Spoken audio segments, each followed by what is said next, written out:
Hi అండి, welcome to ఐరో home style cooking. ఈరోజు టమాటా మునక్కాడ కర్రీ ఎలా ప్రిపేర్ చేయాలనేది చూద్దాము. ఒకసారి ఇలా ట్రై చేసి చూడండి, మీకు చాలా బాగా నచ్చుతుంది. చాలా టేస్ట్గా, చాలా కమ్మగా ఉంటుంది. ప్రాసెస్లోకి వెళ్ళిపోదాము. ఇప్పుడు నేను 3 స్పూన్స్ ఆయిల్ వేసుకుంటున్నాను. ఆయిల్ హీట్ అయిన తర్వాత 1 టీ స్పూన్ ఆవాలు వేసుకుంటున్నాను. అలాగే 1 స్పూన్ జీలకర్ర వేసుకుంటున్నాను. ఇప్పుడు 1 టీ స్పూన్ పచ్చెనపప్పు, 1 టీ స్పూన్ మినపగుళ్ళు వేసుకుంటున్నాను. అలాగే ఎండుమిర్చి కూడా వేసుకొని లో ఫ్లేమ్లో ఫ్రై చేసుకుందాము.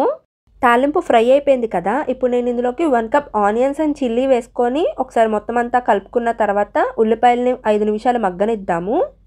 ఉల్లిపాయలు మగ్గిపోయినాయి కదా. ఇప్పుడు నేను 1 టీ స్పూన్ అల్లం వెల్లుల్లి పేస్ట్ వేసుకొని 2 మినిట్స్ ఫ్రై చేసుకుంటున్నాను. అల్లం వెల్లుల్లి పేస్ట్ ఫ్రై అయిపోయింది కదా. ఇప్పుడు నేను ఇందులోకి మునక్కాడ వేసుకుంటున్నాను. మునక్కాడ కూడా వేసుకొని ఒకసారి కలుపుకుందాము. మొత్తం అంతా కూడా కలుపుకున్న తర్వాత మూత పెట్టుకొని ఒక 5 మినిట్స్ మగ్గనిద్దాము. 5 మినిట్స్ కంప్లీట్ అయిపోయింది కదా. మునక్కాయలు మొత్తం మగ్గిపోయినాయి కదా. ఇప్పుడు ఇందులోకి నేను 1 కప్ టమాటా పేస్ట్ వేసుకుంటున్నాను. ఇప్పుడు 1/2 స్పూన్ పసుపు వేసుకుంటున్నాను.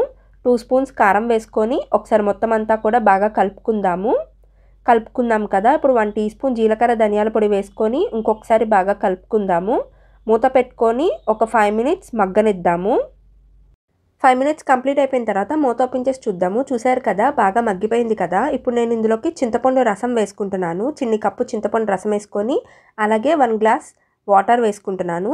ఒకసారి మొత్తం అంతా కలుపుకుందాము. కలుపుకున్న తర్వాత ఇప్పుడు ఇందులోకి రుచికి సరిపడే సాల్ట్ వేసుకుంటున్నాను. అలాగే కరివేపాకు కూడా వేసుకొని ఒకసారి కలుపుకొని మూత పెట్టుకొని ఒక 10 నిమిషాలు ఉడకనిద్దాము.